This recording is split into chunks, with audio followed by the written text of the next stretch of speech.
Hello and welcome. Today is April 2nd, the day before our spring break starts.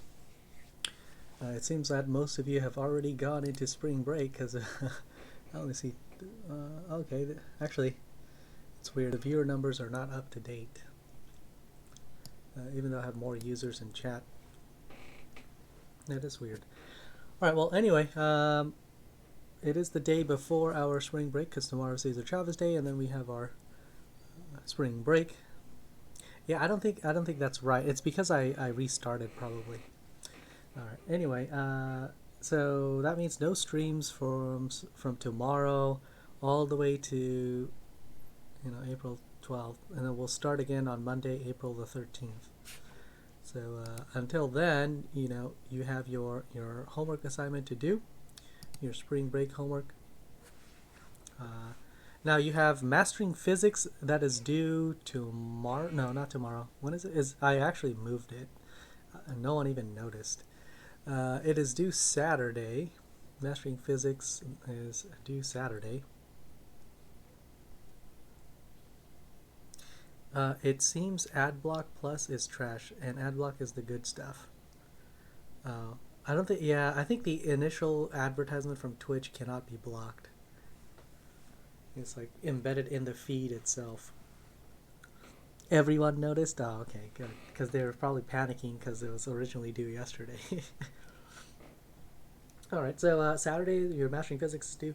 Over the break, of course, you want to do all the crack AP. So do crack AP mechanics plus E&M.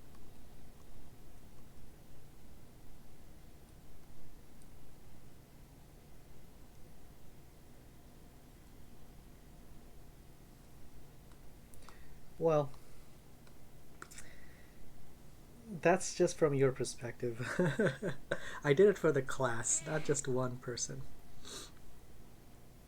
Do crack AP. Do crack, yeah. Uh, do crack AP mech plus E&M over the break. Over break. Right? Um, okay. All of EM, even though they repeat like 5 times. Yep. The more you do it, the more likely that you'll remember it. All right, so yesterday we derived a formula for our current as a function of time. For this simple LR circuit, I know. Uh, you don't. I mean, you don't train for sports by playing just the sports. You got to do like your running and your sit-ups and your push-ups, right? It's to practice content first.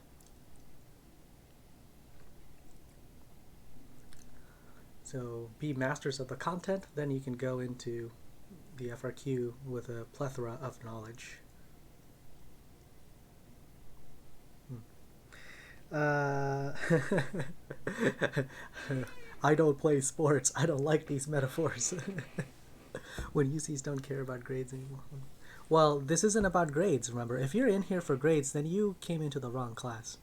This is about your life. And I'm saddened that our president said this.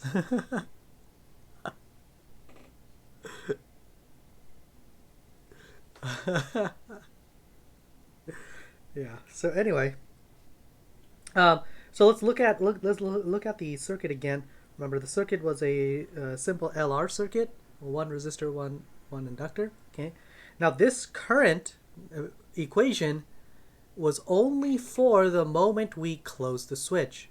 The moment we closed the switch, we got this rush of current that's trying to go through the inductor.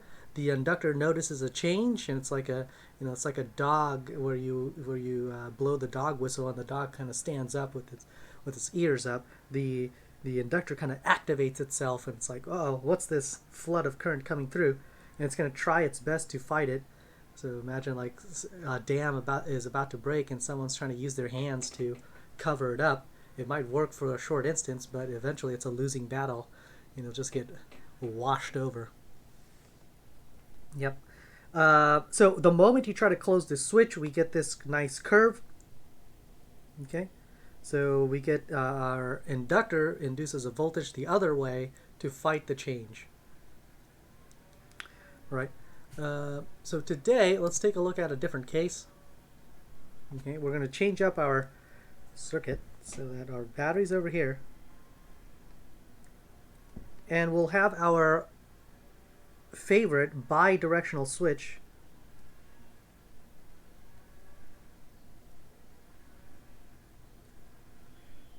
Recall that this is what you used, bi-directional switches.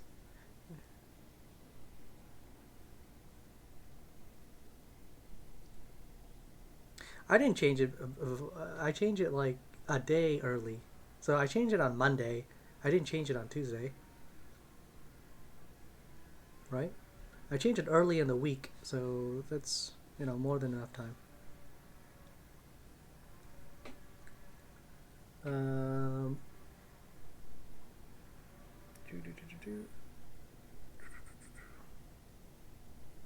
we'll put our inductor here.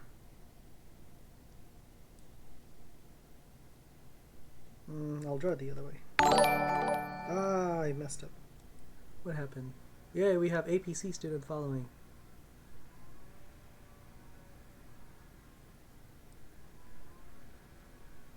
Where's the AP Physics Z student? Yeah, I got a new icon. It's way cooler. I don't like the zombie. Is that your younger brother, Liam? Or maybe he forgot his password and he just made a new account.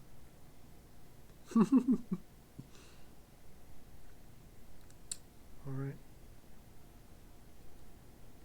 So here's a switch with a nice bi-directional switch.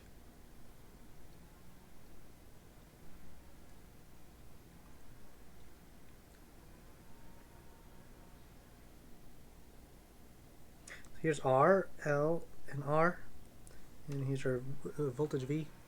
Of course, when it's like this, okay, you can think of it as charging state, where the current is trying to come out of the battery and it'll go through like so.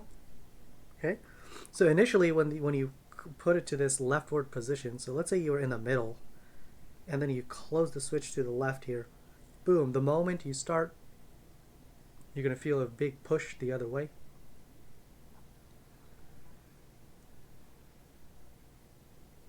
Why is Steven gone online? Apex Legends. Oh my goodness. So basically someone used the PC and deleted all the passwords, and then I couldn't log in, and I used a random email. I knew it. I was right. All right. So so that was like yesterday, right? So what we're going to do now is that after we reach steady state, we're going to flip the switch the other way. So now the circuit is just the inductor and the resistor. Okay, this is very similar to your capacitor nodes. So now it looks like this after you switch it over. Now, once we reach steady state, the current in the inductor is the total current in the system. So the current in the inductor is just the voltage divided by the resistance. So we're starting with maximum current. And so when we switch the switch over to the other side, the inductor now almost acts like a battery.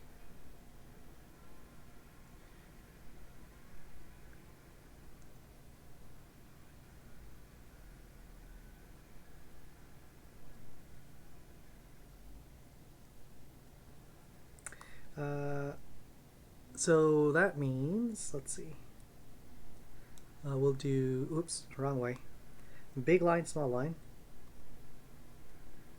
like this. And so the current is coming out, and we'll go this way.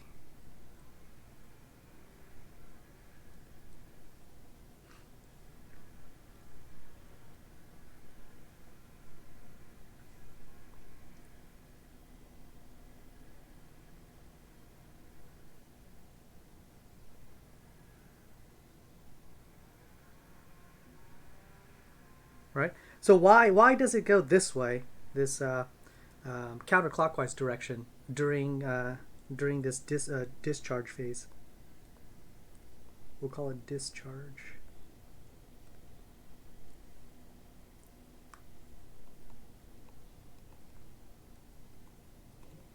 Now we're using these terms so that we can relate it to our capacitor notes. Okay, yeah, so originally, take a look at the original case. Originally, the current was going through the inductor in this direction, downwards, right? When you flip the switch to the other end, there's a decreasing amount of current going through the inductor in that direction. A decreasing amount of current going in that direction. Therefore, the inductor will try its best to fight that decrease, that change. And therefore, the inductor will push its current forward, trying to foolishly maintain status quo.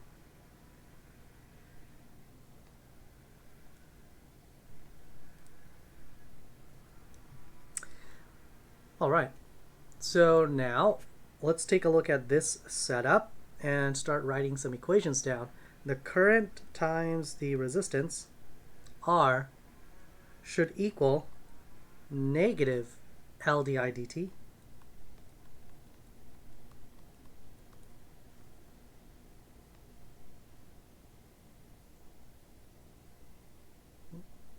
or, technically you could have put L di dt as the, so if I did like a loop rule, let's say you did a loop rule, right? You would say the inductor is now the battery, so the battery voltage is L di dt minus the voltage drop at the resistor, IR, equals 0. So you can see how you can get that from that. So either it doesn't matter which way you look at it, you get the same thing.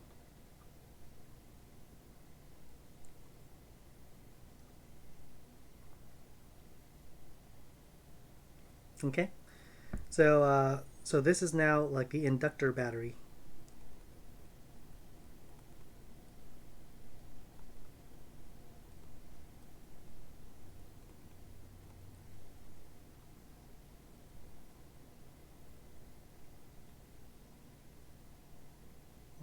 So whatever the inductor is going to push out, the resistor will dissipate that energy, turning into heat. All right, so we got that. Let's go and separate our variables and then integrate, do the same thing we did yesterday, so pretty nice and easy. Let's get the i's on the same side. So we have negative R over L on the left side, and then multiply both sides by dt, so we get dt on the left, is equal to 1 over I di. Okay. Let's go ahead and integrate both sides. Pew, pew. And we need bounds, all right? We can't have it without bounds, right, Alex Frank? So what are our bounds? When do we start? We're going to start at 0 time, and we'll go to t amount of time. Okay, but what is our current at the start? Well, current at the start is not 0. We're starting with current. So our current at the start is at whatever our initial current was, I naught. And of course, yes, by the end, we're going to go to this is, yeah, you got to be king. No, you can't do 0. It's going to take an infinite amount of time to get to 0 current, theoretically, because we have t amount of time. We're only going to t amount of time. Oops. If we're going to t amount of time, what's the current at t amount of time? No. There you go. At t amount of time, you have I as a function of time, or I final.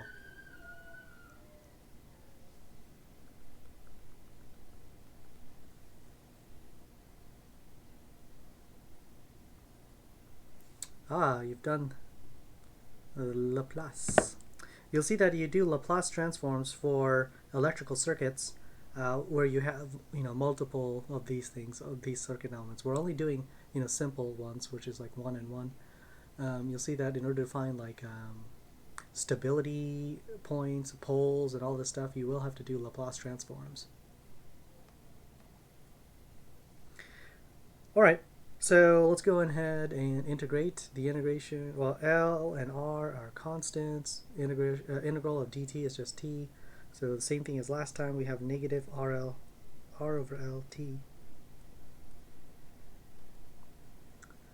And on the right side, we have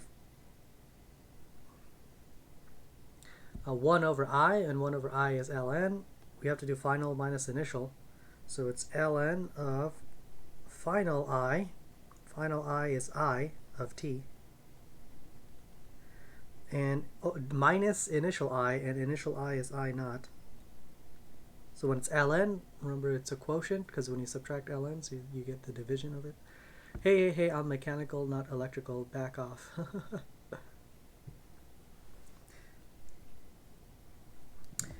Yeah. You're still going to have to take like calculus again anyway, so you're going to have to learn how to do it.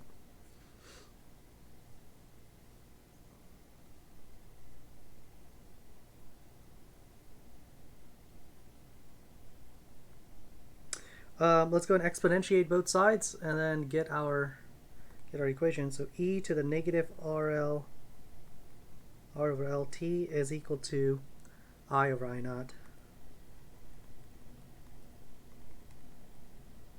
And voila, that's pretty isbio.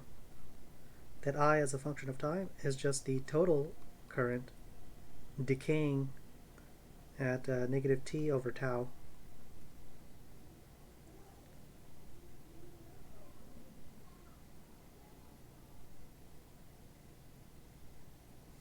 Over tau is L over R.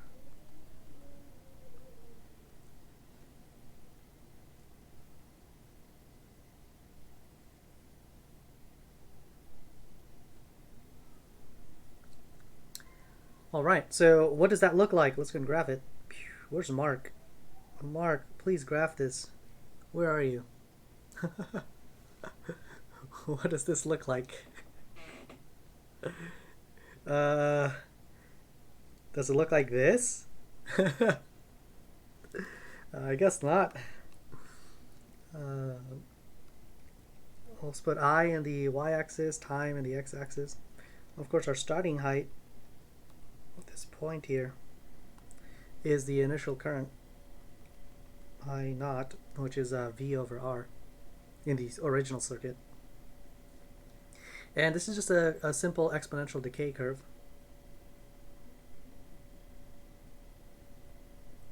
Oh no, I missed.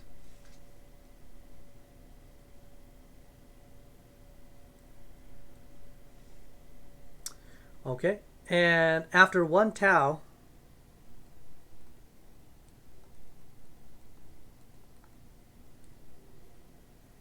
what happens after 1 tau of time?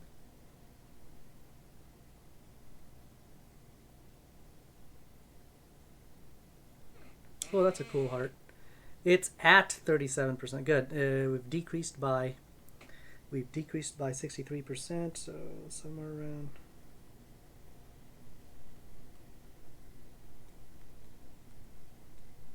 We've gone down 63%.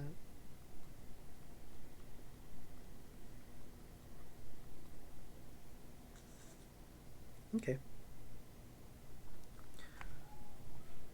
All right. Let's see. Let's do some quick math with LR circuits, and then we'll move on to our LC. Power is equal to I squared R, like so. Now power can be written as the derivative of work, dW dt, and it's equal to I squared R, like so. Now why don't I want to use IV? Well, that's because in our circuit we just have L and R. It's an LR circuit.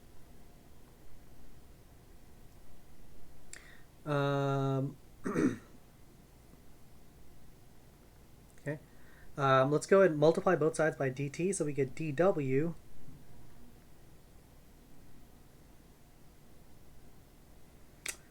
is equal to I squared r dt, and then go and integrate both sides. Okay. So let's go and integrate for forever.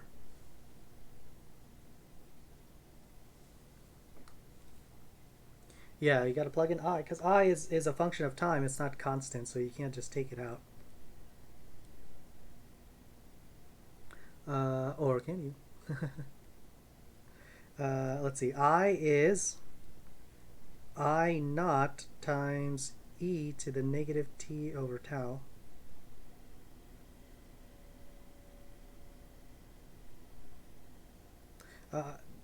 Actually, let's write it in without the tau, minus, so that so that we can see some interesting things.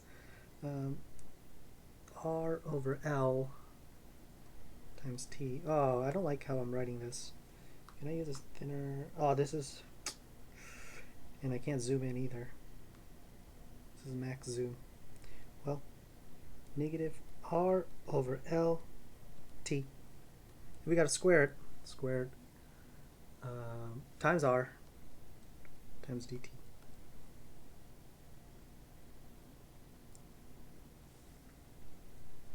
Okay, let's go and factor out the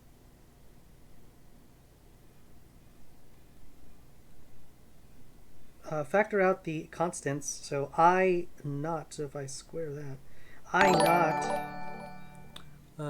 AP Chem student is following. That must be Andrew Vu. I naught squared times R. Should we ban Andrew Vu? Oh, really? Is it Jacob? Probably. He's that bored. I naught R times the integral from 0 to infinity e to the, if I square it, I get negative 2r over lt dt.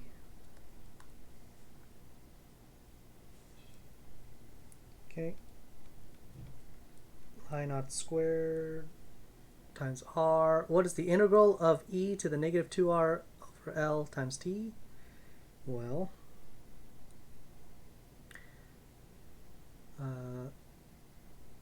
we have to do like the chain rule, right? So let's go and do the chain rule. We get whatever's out here, 1 over that.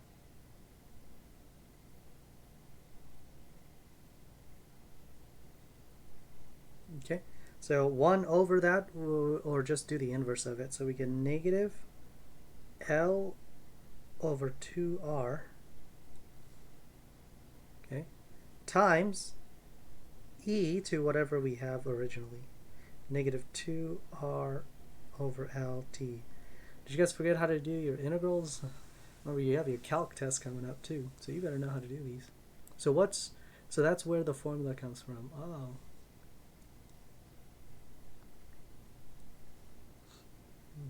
And we'll do this from 0 to infinity.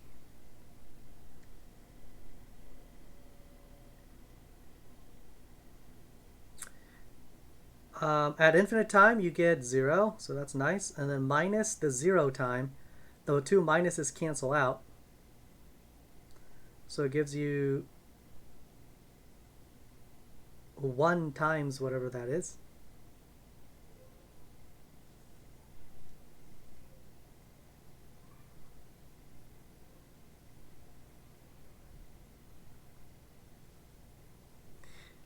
Yep.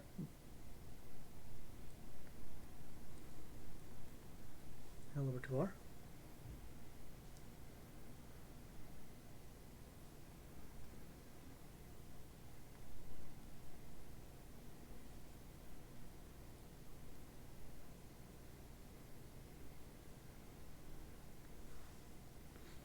And then the R's cancel.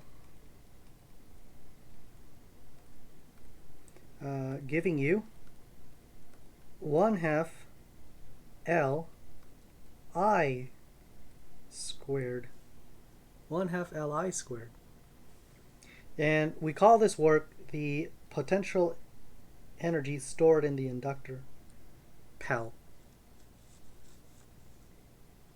So think of Ke, think of PES, think of PEC, all these equations somehow mysteriously look all the same. I guess we're all from the same singularity.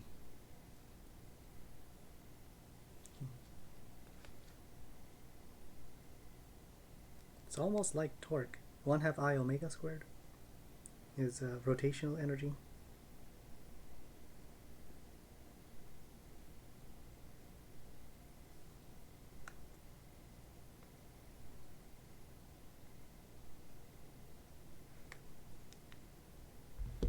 Yeah. All right. So there's our energy. Let's do one more thing. Let's do LC circuits, and then we'll call it a day. And we'll come back and we'll talk about LRC, combining everything.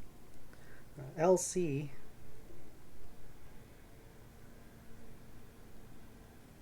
circuits. So we'll start off with just a capacitor and a inductor.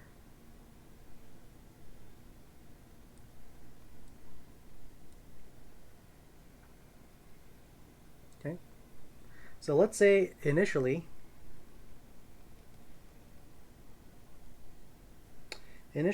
we have we've charged it up, so let's put some plus charges here, and then so that means the other plate is negative.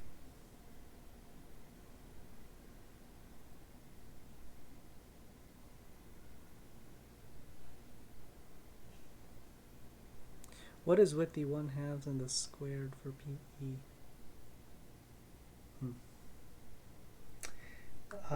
So what happens? Well, the capacitor will start to discharge, and so it will push the current trying to go through this inductor, trying to go this way. But now the inductor activates, and it will act like a battery, pushing the current the other way. Okay.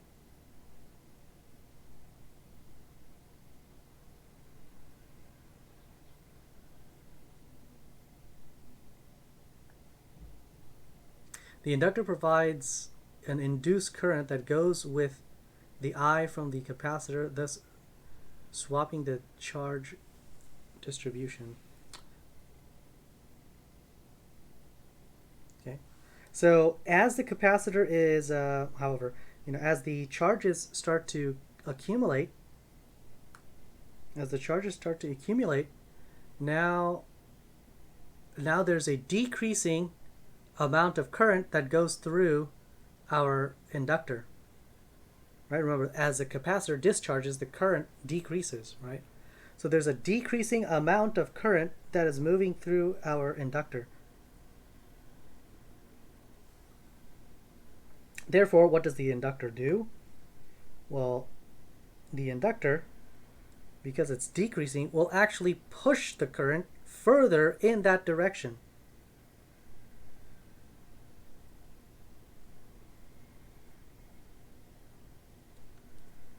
Okay, so the inductor will push the current further in because there's a decreasing amount going through it. So now it kind of swaps itself to where the battery is now pointed the other way because it wants to push it. And by doing that, it actually, makes positive charges, I should use red, over here, which ultimately makes the other side more negative. So you've kind of gone beyond discharged capacitor in that you've put more charges onto the other side of the capacitor. Almost like squishing a spring. And you've gone beyond the equilibrium point. So the current starts to move back and forth.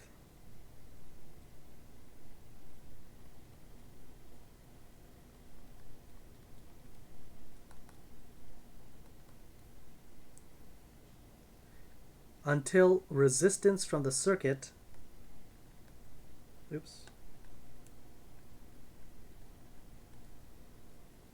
until resistance from the circuit takes away all the energy.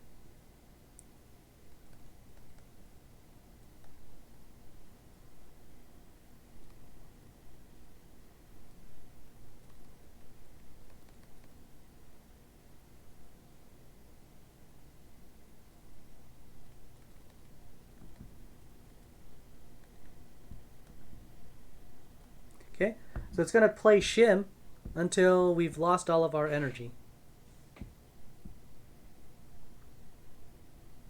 So again, let's think about this. Okay. Capacitor wants to discharge. It wants to send all of this positive charge to the negative side. And so now you initially get this push back from the inductor, but it's always a losing battle.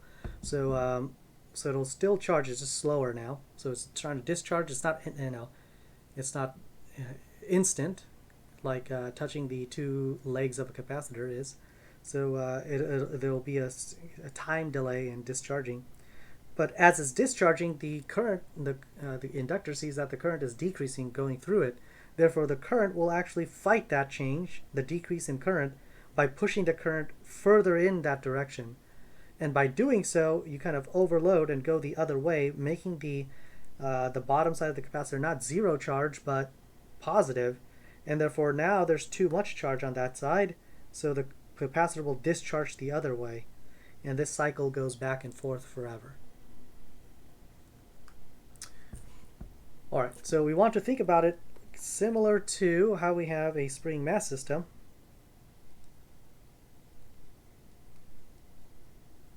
In mechanics.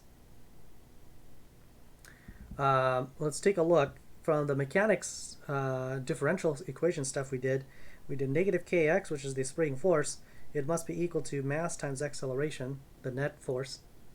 And so the mass times acceleration plus k times x must equal 0. We can rewrite acceleration as the double derivative of x. So mass times the double derivative of x, x double dot, plus k times x is equal to 0. All right, so you would solve this differential equation in your DFQ class, but we already solved it, dot, dot, dot, dot, dot. And we found that the period of oscillation is equal to 2 pi square root m over k. And of course the frequency is the inverse of that, 1 over 2 pi square root k over m. Okay, because it's the inverse. All right, but more importantly, we have omega naught, the angular frequency of the system. The angular frequency is whatever that square root thing is. It is k over m. Okay. Remember, omega is equal to 2 pi f, right? So that's how we got it.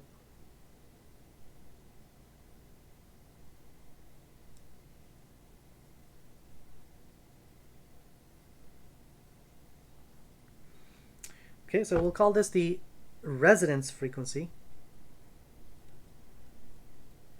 Oops. Resonance frequency.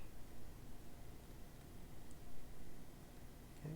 So basically, if I can match this, if I apply the force at a certain time, kind of like pushing your friend on a swing, and you push them at this rate every time, the energy will continue to build up and then blow up the swing system, or push your friend off and go all the way around.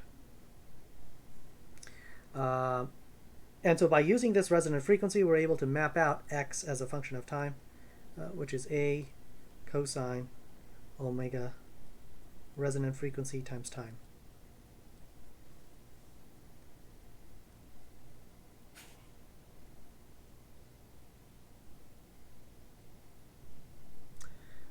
All right, let's see if we can apply Let's see if we can apply our loop rules and figure out an equation for this LC system, right? So let's begin with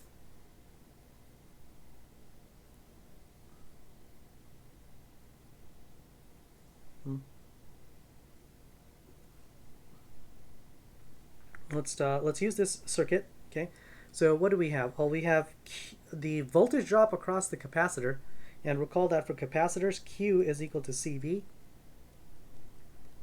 and so the voltage is just the charge divided by the capacitance C.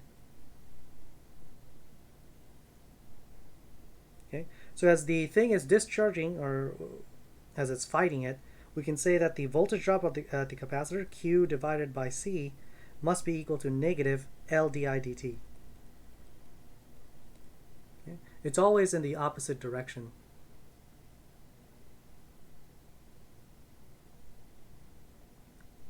Right, let's bring everything to one side.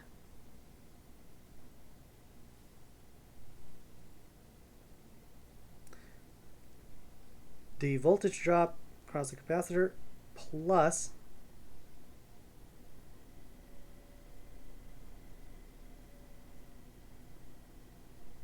L di dt is equal to 0. Okay, I hope you're recognizing patterns. Look for patterns. Look at pattern here. Look for pattern here. What do you see?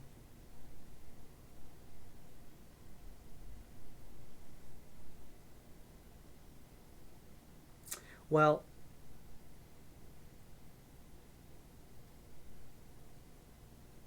okay, so current, recall, current is dq dt. So if we're going to take the derivative of current, that's the same as taking the double derivative of charge. Yeah. So what we have here, if I swap things around, let's go and swap it so it looks exactly like what we had earlier. L times the double derivative of Q, okay, plus, we'll separate the variables. So in the front we have 1 over C times Q single, or like the first variable, is equal to 0. Okay. So this looks exactly like what we just solved, our second order differential equation. Yep. So it doesn't equal a constant, so that's nice. It equals 0. And let's just compare. What has changed? Well, the inductor here, L, is in front of the Q double dot, similar to which variable? Similar to mass.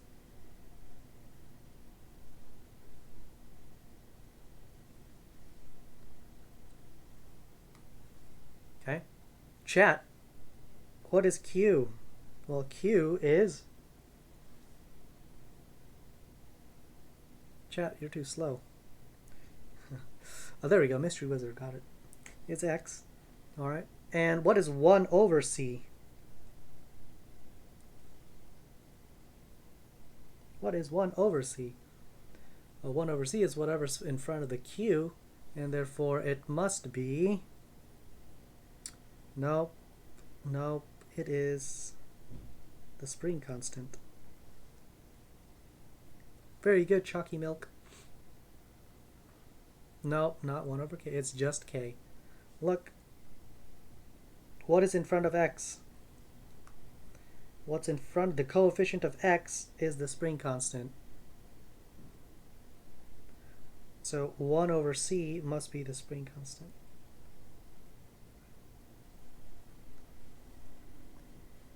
Okay. So what is the angular frequency, chat? What is the angular frequency for an LC circuit? Okay, this is just pattern recognition, really. Oops. Gotta readjust. My foot is falling asleep. what is omega naught? Okay, omega naught was square root k over m. And good, so omega naught for LC circuit must be 1 over, because square root of 1 is 1, 1 over square root LC.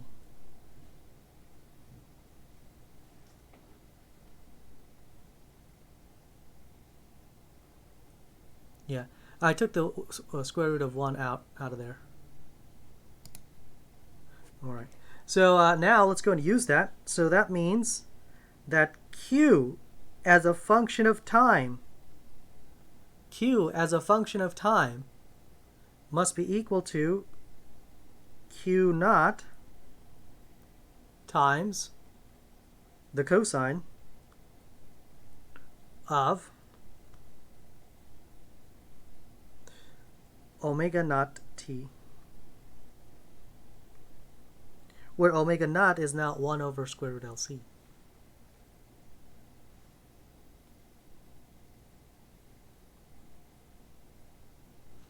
Okay. So what is current then? Current as a function of time in my LC system. Well, current, remember, is dq dt.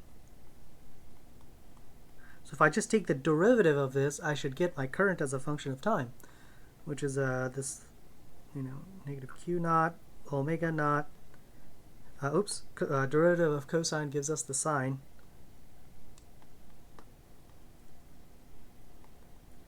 Sine of omega t.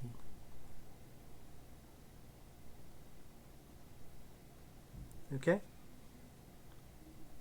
Does QT represent charge in capacitor? Yes. The charge in the capacitor. You're storing charge in capacitors only.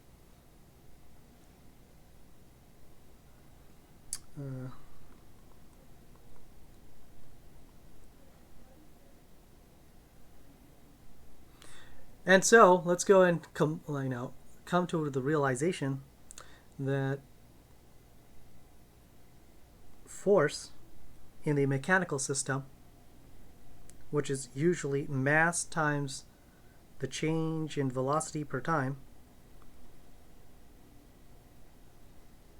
is the same as, is analogous to V, where V is L di dt.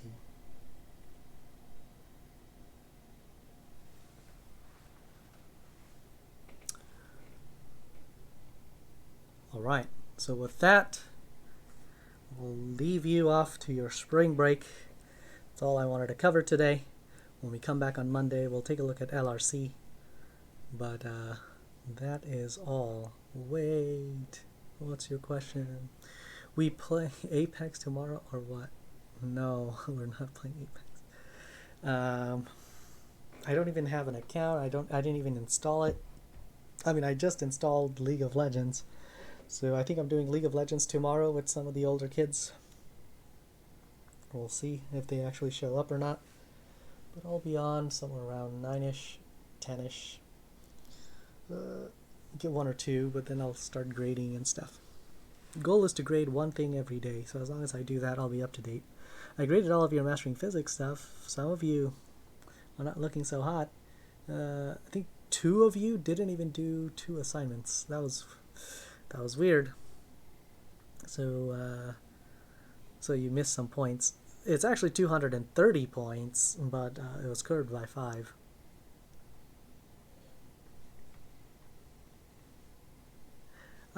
You can join too if you have an account, Nishank. You can add me. Pegmaga is my name. Why didn't we get perfects? So here's the function is raw divided by total part 1. So you take your raw score, you divide it by the total of part 1, and then what I did was I added 0.05, that's 5%. So this way, you get that 5% boost. So that if you're 95 or over, you do go back. And then you multiply that by 0.75. So your raw divided by total boosted is 75% of your score. And then you take your adaptive follow-up, I'll call it AF, and then you divide AF by the total points for AF, so total P2. And then you multiply that by 0.25. So your raw divided by total P1 plus the 5% is 75% of your grade, and then your total from adaptive follow-up is the other 25%. However, if you don't do your adaptive follow-up, if you test out of it, then you already got 30 out of 30, so you already automatically get 25%. However, if you do bad on your adaptive follow-up, it does hurt you a tiny bit, but it's only worth 25% of that. And then you multiply that by the grade of the homework. Each homework up to the last one was worth 25 points each. The last one was 30, and chapter 30 will also be 30 points. And then I decreased it by 5 points at the end.